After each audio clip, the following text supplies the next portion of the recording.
and welcome back to another episode at Heart Rock Cafe, where we have heartfelt conversations on the solid rock of faith over a cup of hot coffee.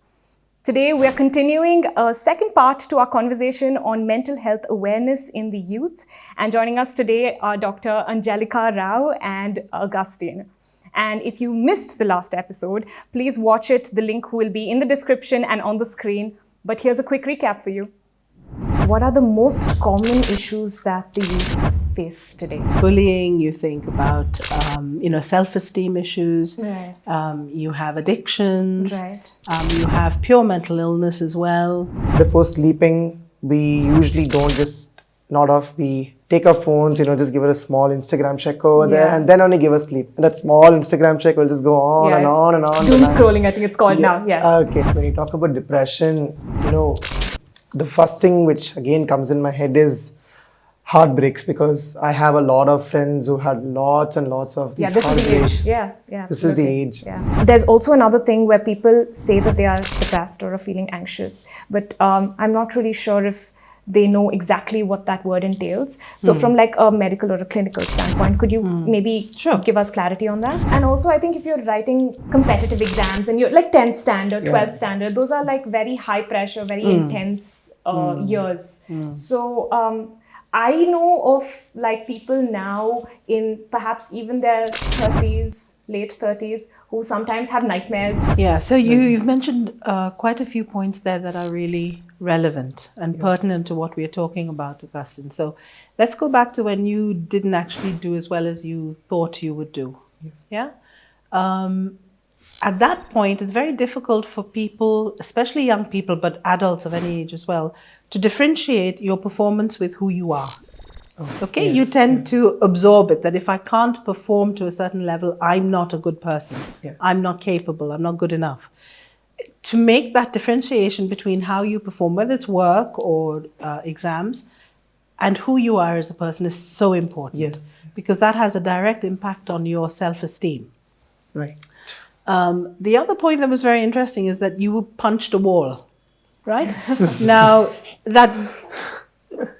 that leads us nicely into what we call emotional dysregulation.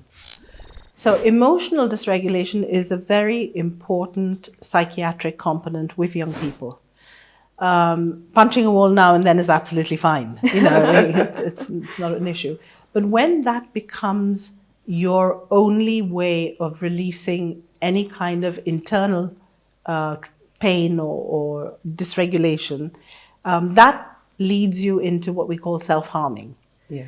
So young people of today, also adults to a certain extent, use various methods of self-harming. So they can be punching walls, they can be cutting themselves, they can be taking overdoses, but overdoses not to a level that's going to threaten your life, but it's self-harm. Yeah? Yes. And that is a pathological entity in itself. So emotional dysregulation comes because you cannot cope with the internal pain, you externalize it. So for people who cut themselves, the actual pain of cutting and seeing yourself bleed releases something that's all pent up inside. Which then leads on to, your example of how you used your faith to give you that inner strength, to give you that release, to give you that confidence, which is hugely important. Not everyone is blessed with that.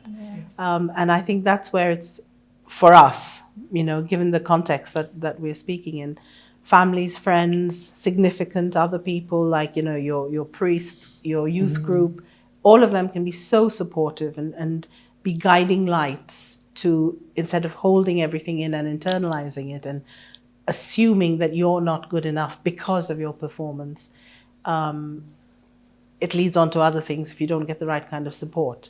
So leading into what you said about how you view yourself versus the perhaps failures or the circumstances that you experience right now, perhaps not doing well in exams, or that's one kind of failure, but with social media and the way you need to project yourself constantly, like even physically how you appear is such a problem. And you mentioned eating disorders. So how how can youth kind of navigate this a little bit of a complex social setup where you need to present a certain way without, harming themselves? Sure. See, Rishika, the aim is to get to a point in your life, and some people get to it in their later life, some people get to it in their early lives, but to be able to say, it doesn't matter what you say to me, Right. or what I'm visualizing you intending, the world to be. Yeah. I am who I am. Right. Like it or lump it. So whether they call you thin, or they call you fat, or they call you young, or they call you old, Right. or Yeah. you're too tall, you're Yeah. too short, Yeah. whatever, to be able to just leave it at the doorstep and not imbibe it Right. is very important. Right. Now that takes a lot of, like I've mentioned before, ego strength. I think people have a negative connotation for ego, but in this phase, it's the strength you have inside to recognize who you are, Right. what you are, and accept it. Okay. Once you accept who you are, then whatever the world says, I'm okay. Right. Within reason. Yeah. Within reason. So self-image Yeah. is very important. Right. It's constantly under attack in social media. Yes, it is. You have to have a certain dress size. You have to have a certain, complexion. You have to, and we are bombarded all the time with buy this, make your skin look better, or wear this color, or wear that style. Or if you don't have this, you're not good enough. Absolutely. And if you're not absolutely, doing this, you're not absolutely. good enough. Yeah. And that's when we have to help young people of today actually say, do I really have to conform to that? Right. Who am I? What am I looking for? What are my strengths? Yeah. What are my weaknesses? How can I build on that? Right.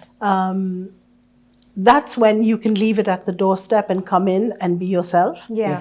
Rather than thinking, I'm not good enough, I'm not fat enough, I'm not thin enough, I'm not old enough, I'm not young enough, that kind of thing. Yeah.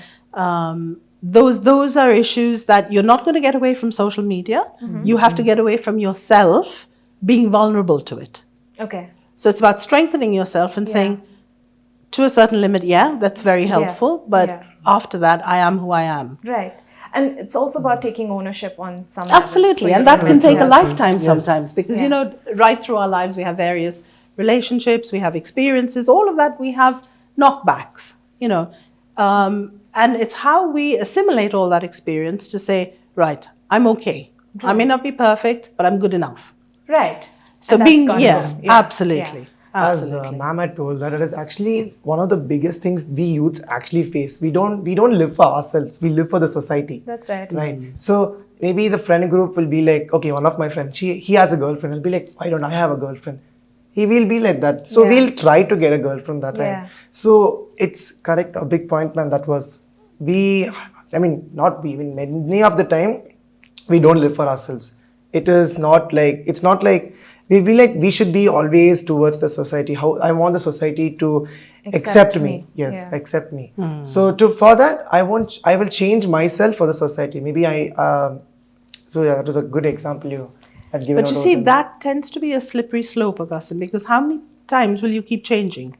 Yes. How many friend circles have you got that you're going to have to keep changing to suit everybody? So who are you in the end? Yes. We don't give ourselves like I am.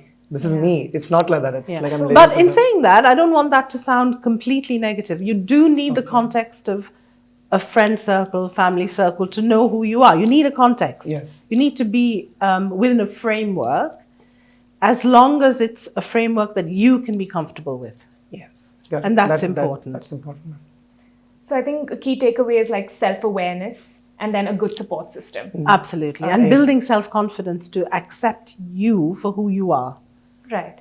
And in the cases where these things or the rejection or failure or all of these negative emotions get taken to the extreme, how would you suggest we can support people, or how do we handle these? Are quite sensitive, right? People can get there's tendency towards suicide, and like self-harm is a problem as well. If you see somebody who's cutting themselves or has cut themselves and you see it as an after. So the important thing is for young people not to take on the responsibility to be counselor and guide and supporter and all of that. Your part is very, very important in someone's life, in a colleague's life, in a peer group life, but you can't take the responsibility to make them feel better. You can support them, but it's not down to you. Yes. Yeah. So getting help is important. That's down to you. So you notice that someone's doing something, someone's low in mood persistently, someone's self-harming, someone's just, their outlook is very low. You know, they're hopeless. They don't have any enthusiasm for the future. That's when you sit up and say, right, someone needs help. Let me contact parents. If that's not appropriate, you contact teachers. I don't know if in schools you have pastoral leads here. No. No. So then, you know, if you belong to a church youth group, then, you know, your leader there's lots of places you reach out to, but don't absorb the responsibility to stop someone feeling down or self-harming, because that's not your role. Yes. Your role is to support and to guide. Right. But then how do you even identify, although I think friends would probably be able to identify, but how could you identify a lot of these things like eating disorders can be quite low-key, right? Yeah. And even I think youth also want to project themselves being happy, and so they may not always show that they're not doing well, even though they're quite turbulent on the inside. So what would your advice be there? I think it's about observation. If you know someone well enough and you've been friends for a long time, you will notice subtle differences. So if you go out for a meal together, they would either eat very small portions or not eat at all, or be very picky, or, you know, little things that are different to the normal. Yeah. If they've always, you know, been a fatty eater, then that's not an issue. For example, I'm talking about an eating disorder. Yeah. But if there are changes, so you look for changes, you look for differences, you look for something which is not themselves, which is out of character. Yes. And that sets the alarm bells going. And also perhaps do that, because we're in a very sensitive time now, without body shaming. Because just because you're skinny doesn't mean you're anorexic. Absolutely. Yeah, and just because, you know, you're you look or present a certain way does not mean you are that thing. Yeah. And also, with regard to what you said about self-esteem and how you view yourself, it's so important to kind of know, because if you don't have a core sense of belief of yourself, then you're vulnerable to a lot of people out there who can take advantage of you. Absolutely. Absolutely. Which is a big issue with the youth these days. Because of, again, social media and being online is so easy. Right. Young people are very vulnerable to people out there who don't have the best of intentions. Right. So when you feel I'm not good enough, people don't love me, I have these problems, look at me, who's going to ever, you know, appreciate who I am? Right. And you're online in various, whether they're chat rooms or whatever, there are predators, and that's the right word to use, out there who are picking up on these vibes, and young people are led down a path that can be very dangerous, very dangerous. So it's not uncommon to find young people with these emotional difficulties, with the psychological difficulties, meeting people outside of, you know, their homes, and they're usually older men. And sadly, it can end in rape. It can end in, you know, all sorts of very risky things that then, unfortunately, compound their view of themselves. Right. And so it becomes a self-fulfilling prophecy, in as much as that I'm not good enough, and look what happened to me. Yeah, and my life is proving that absolutely, I'm not good enough. I'm not worthy, I'm not worth it, you know, that kind of thing. So young people are very vulnerable when they don't have the right support systems. Right. And their self-esteem is very poor. Yeah. They are so vulnerable then to people using that against them. Right. So we're talking about being groomed online, for example. You know, especially in the UK, that's been a big issue. We're talking about sexting, for example, where you're lured into and tempted into sending explicit photographs of yourself, which is then out there in the public domain. Yeah. And people use that against you. Yeah. And that can lead to a lot of suicides as well, because how do you walk into school the next day knowing that the most intimate parts of your body have been shared? Yes. Yeah. And that goes back to bullying as well, Yeah. because people use that. Right. So there's so many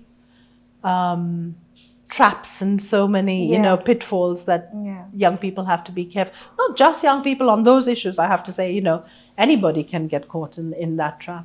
Right. But especially when you're young, feeling, yes. you're young and you don't feel good enough Yeah, and I think you're a lot more vulnerable at that age because you wouldn't have had as much life experience because Absolutely. in school and college you've not seen the world. You don't know who to talk to Absolutely, or absolutely. where And to get someone help. tempts you with Yeah. lovely gifts and tells you how wonderful you are, and you know, Right. and they love you, and you think, wow, this is it. Yeah. You know? Yeah. And I So- think this is a real fear that perhaps even parents have. Yes. And they don't know how to address it. Absolutely, absolutely. I mean, it's a nightmare for parents because Yeah. you can't monitor your child 24/7. You don't know Yeah. what they're doing on the computer, Exactly. online. Yeah. And when you know they have some issues that you think they're vulnerable about, then Yeah. do you highlight it and make it worse, or do you ignore it and then be seen as someone who's not doing something actively about Yeah, it? yeah. It's very, very, being a parent these days is incredibly difficult, yes. incredibly challenging, because you don't know how to play it so that your child's going to be the safest that you can make them. Right. Do you overprotect and then they have no experience of the world? Right. Or do you allow them that freedom and then something could go wrong? Yeah. It's very difficult. It's Right. very difficult knowing how to pitch it. And also, like, going either way has its pitfalls. So I can imagine, like, if you're in college, I'm sure you've met people who've been really cloistered and really sequestered for like till school, and suddenly in college you get like that little taste of freedom, and then they go all out and Absolutely. they can't. They experience something and then they take it to the extreme. They can't manage it. They can't manage They it. can't manage it. Right. I think, you know, when you talk about addictions being, quite common with amongst the youth. So for families that are open and are welcoming and inclusive, you say, yeah, we're all having a beer. Do you want some? Obviously, if they're overage and, you know, then there's no big deal. You know, Yes. the mystery behind it or the excitement behind it is taken away. So when they're out with their friends, they might have a drink, but it's not like, I have to keep drinking, you know, that Yeah. kind They of know thing. their limits. They learn. They They learn. learn. Yeah. That doesn't mean that families who don't allow young people to have a drink in the house are wrong. It's various ways of parenting. You know, it's how you get to know about it. Right. If your child comes home and they're completely drunk or they're intoxicated with drugs or something, how do you deal with that? You know, it's so difficult for a parent. You say, you're not going out ever again. Impossible. Yeah. You know? And I think this is where our faith is hugely important, Yeah. because it's about reverting back to how God loves you and how his plan for you is so important, and how you feel accepted in God's love and you feel strong in God's love. And how do you take that forward? How do you marry your faith and the confidence you have with the pressures, the social pressures of friendship groups? So it's hugely important for parents to keep reinforcing that, about how important our faith is, how important our confidence is, how we rely so heavily on God's mercy and grace, and we know that that's unfailing, and that's important, because human relationships, whether they be parents, siblings, friends, will fail from time to time. We're human. Yeah. But God's love is consistent and reliable and dependable, and that's where we need to be turning to in moments of conflict. So, absolutely. I think that's a beautiful takeaway, because then that saves you as a young person a lot of anxiety from, okay, am I making the right, am I reacting to something, or am I like making a decision that's well thought out? Absolutely. Yes. Yeah. Absolutely. And Augustine, you give motivational talks to youth, which is great. So what has your experience been like? What's your message to the youth now, given that you see what they're going through? So there is a motto where I always tell to everybody, but first I go through that motto. So it's very simple. See, judge, act. Okay. So anywhere you go, these three words can change you. That's how it changed me. And I'm telling it to people. Now, to give you an example on see, judge, and act. A child playing with an iron box. So when a child sees the child first sees an iron box, what will be the first thing the child want to do? Go and touch it. Okay. So the child will go and touch it, and it'll of course be hot. So he will know child will know it is hot, and he will get judged by that. And what is his act? His act will be, okay, it's an iron box. If I touch it, I'll burn my finger. I won't do it again. Right. This is the motto which I give to everyone. See, judge, act. Anywhere in life. Okay, now one of the things which all youths face is exams stress. Yeah. I'll tell them, guys, how many of y'all, like, I'll just give them the timetable. How many of y'all study 4 weeks before exam? On two hands will be uploaded. How many of y'all do two weeks before exam? Okay, little more. When I say like, okay, 2 days or one night before exam, I can see like half the people's hand raised. Yeah. I'm like, there is your problem. You know your problem. Yeah. See, judge, and act. Start studying 4 months ago. Okay, if you can't do 4 months ago, not necessarily start 4 months ago. First, you go little slowly. Start 2 days before, because exams are not going to end. You know that. I'll be telling them. Start little, like then you'll will look at the progress on how your exam field is going. Because in the end, exam is just a piece of paper. That is not what it's going to prove your life. Because many scientists, many people are there who are a very, like, they wouldn't have that much of academic, they wouldn't have that much of education, but still they have changed the world. So this is what I keep on telling some of my fellow people. Right, and then it's good to, like Angelica was saying, to separate your value or your self-esteem from your situations. Yes. I think that's a good example, and I think having like a really strong family, a strong household is a good starting point. So in the event that, we all come from different circumstances. So in the event that your household is not as secure, I'm sure you come across youth who probably have, one situation would be maybe parents are getting divorced, or your household has a lot of conflict, or you feel like as a youth, I cannot talk to my parents, or I don't have a safe space to communicate. And I think they will feel more challenged because they feel isolated in some sense, or will perhaps look to the wrong places, like you mentioned. So what kind of advice would you give youth there, and or parents who feel like their household might be a bit of a trouble spot? So Rishika, if we look at a realistic view, very few families are perfect. Yeah. If that. So there are always ups and downs in family relationships. We're humans. When you put any group of human beings together, you're going to have, some kind of issues.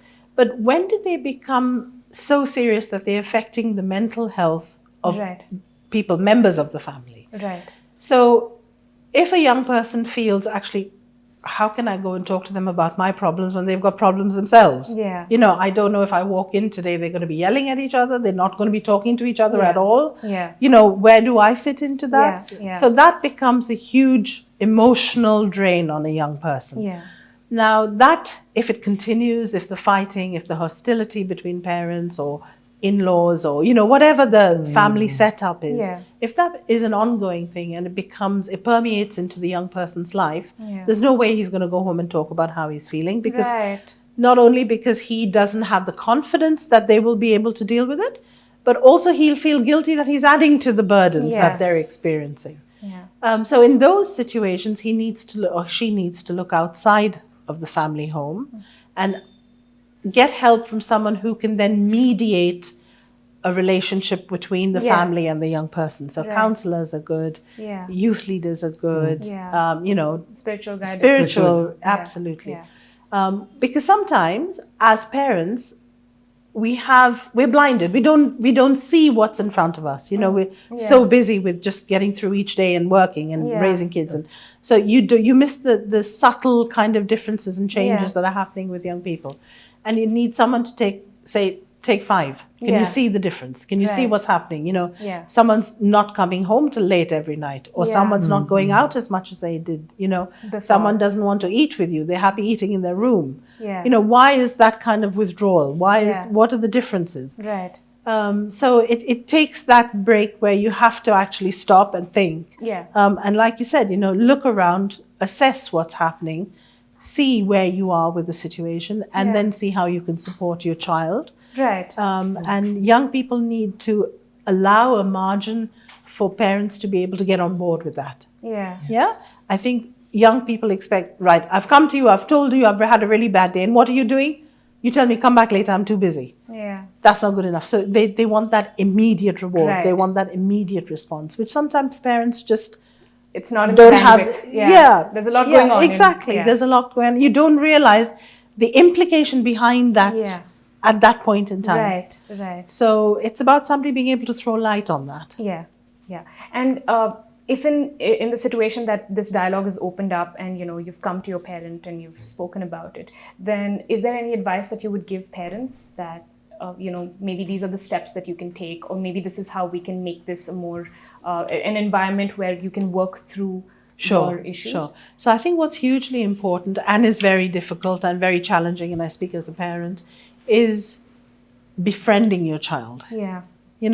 So you have to get a balance between saying, I'm your friend, you can talk to me about anything, but that doesn't mean I won't lay the law down when it's necessary. Yes. Right. So it's that balance that is such a challenge. So you want your children to come to you and talk to you. Yeah. However, how do you not react to it as a parent? Right. Yeah. So if someone comes to you and say, I skipped class today, I bunked off and I did something else, you think, why did you do that? What about what this, Yes. So your first reaction is parently, I'm going to kind of take that stance. Yeah. Rather than saying, all right, fine, how are you going to make up for what you've studied? How was the movie anyway? Yeah. That kind of thing. Yeah. Where you're developing that confidence that I can go to her or him, my parents, and say what's going on. Yeah. And even though eventually I might get told off, but they're accepting of it. Yeah. I think that's very hard from a parent's perspective and from a child to develop that rapport and that confidence. I'm really happy in this situation because my mother always gives me that, that privilege, like she tells me, like, I'm your first girlfriend. That's the first thing she always tells me. Anything else, tell it to me first.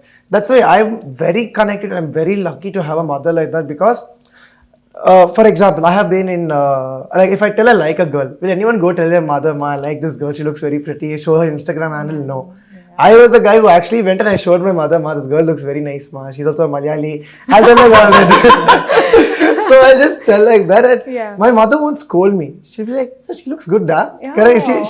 She supports me in that. Yeah. So I don't take advantage. Even that's what you said, ma'am. Like if it comes to a situation where, like for example, I'm coming home very late. I can't tell, that's my mother and I can tell her I can come whenever I want. She doesn't allow me. She also tells me, okay, if you're coming late, tell me and come late. Don't just come late like that. Because from a parent point of view, they'll also be super worried about us. Absolutely. Right? So yes, I'm just wanted to give an example on that. Yeah, that's a really good example, real life example of how we can keep like a very balanced household. So Dr. Angelica, what would you say good mental health looks like for youth and young adults today, and how can we promote good psychological well-being? Like what can we do for our friends and our family, and what can we do for ourselves? What would you say? What would your advice be?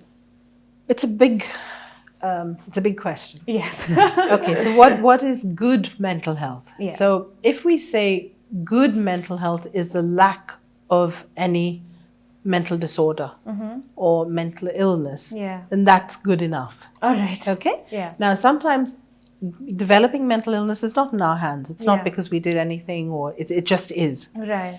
But to keep ourselves as mentally healthy as possible, we need to look at the environment we're in. Yeah. We need to look at ourselves. We need to how we interact with our environment, whether that be at home or that be in school or colleges or with our social groups. Like physical health, are you eating enough? Are you sleeping enough? Are you getting enough exercise? Similarly with mental health, are you giving yourself enough thoughts that are positive? Are you preoccupied all the time with things that you don't need to be? Are you allowing yourself the space to be able to open up and talk to people? Are you able to step back from a situation rather than become over-involved and preoccupied with it? These are all things that will help you stay as well as possible. It doesn't mean that you're not going to have ups and downs.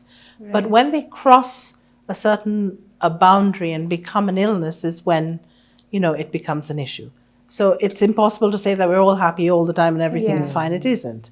But how we manage it is important. How we react to it is important. And what sources we have around us to help us with that is important. Right. So if we look at families, for example, having an open dialogue with your family, not easy, but needs to be developed. And it's a partnership. Right. You can't have just the young person trying this. It has to be parents as well, siblings as well.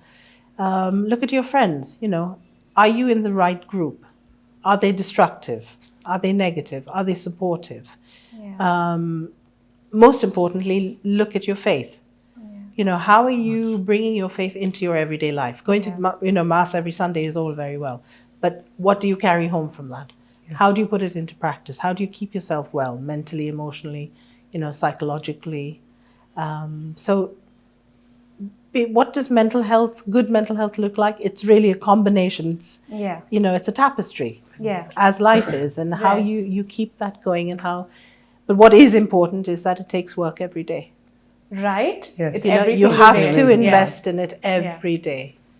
You can't hold on to thoughts and memories and hurt and anger and all of that and say, I'll get up in the morning and be fine. Maybe you will be, but you need to learn to deal with it. Yeah. And I think that's a real problem. A lot of times people think that in this culture, like you've gone through something hard or you have some trauma, you have some negative experience and you tend to push it down. You go like, either I don't want to deal with it, or this will automatically on its own kind of go away because time will heal it. I don't think that works, because it doesn't work in every case. Yeah. It doesn't work in every case. I think it does work quite a bit because you learn to get used to those emotions and you don't deal with them. But that's fine if it's not something that's very serious. When it is serious, the more you try and suppress it, the more it'll come back up. So yeah, you're absolutely right. Brushing it under the carpet never works. Right. And so it's a little work every day. It is. Yeah. It is. And that's why counselors are so important. Right. Counseling psychologists are so important. And I think that culture is getting accepted a little bit more right now, because I think earlier parents or families, and I'm generalizing a little bit, would consider going to a doctor for your mental health to be something that only people who were off their knocker to do. So I think that by and large,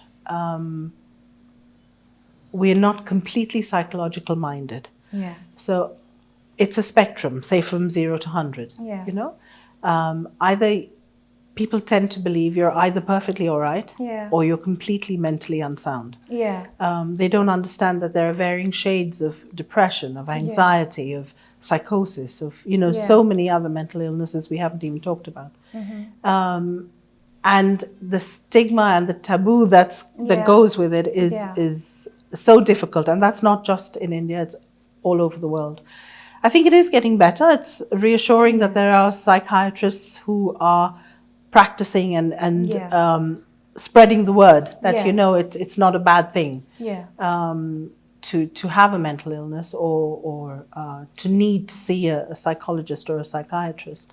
So it is getting better, but it's a lot of work. We're still in the infancy of promoting seeking help, basically. Seeking help, but I feel like I've observed a tangible shift over the past, I would say I've seen it over the past 10 years, where initially like going to a counselor was still like a little like, okay, what's going on with you? But now it's like, okay, great, you're doing something for your mental health, especially like I think in our age group where you going to a counselor is not such a crazy thing to say. It's like, okay, that's so promising. Yeah, before it used to be like, as she told, if you are going to a counselor means you have some mental defect or something like that. That is how they used to put it that time. But now the colleges itself, tell them it's part of your credits actually now. Really? Wow. It's part of your credits now that to be able to see a counselor? Yes, the colleges itself bring counselors, and we have one separate class called HRD. In that class where we speak about psychological well-being and how to face the society, you can see that big change happened over here. I think that's fantastic, that's because really if colleges are introducing it, that's a huge step forward. Exactly. So thank you so much, Doctor, because I think welcome. We covered a lot of different topics, but like you said, I don't think we can cover quite everything because there is so much in mental health, but this is a good place to start.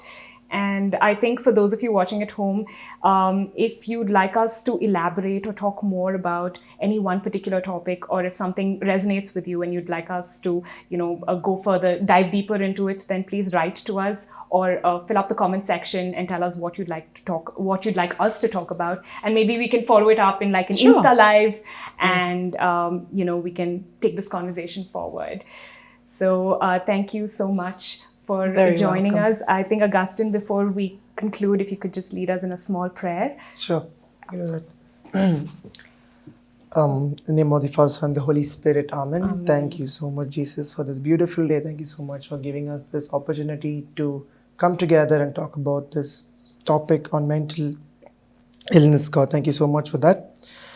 Thank you so much for all the viewers who are looking at this right now, and thank you so much for taking care of all the people who are facing this addiction and helping them to come out of this, God. So thank you so much for everything you've done for them. I consecrate this in the blood and body of Jesus. Amen. Amen. So thank you so much, Augustine, and thank you both for joining us today. I think this was a wonderful conversation. I'm so glad we could talk about something that's very prevalent right now for the youth, to talk about mental health just as importantly. And hopefully we can do a live and another session to continue this conversation further. Yeah. And thank you so much for joining us back at home. And if you liked this video, please give it a thumbs up, put a comment down below, and subscribe to the RMC channel, because we're here to make lovely content for you, and we love having open dialogues at the Heart Rock Cafe. And thank you all for joining us. Until next time, we're signing off from the Heart Rock Cafe, where we have heartfelt conversations based on the solid rock of faith over a cup of hot coffee. See you next time.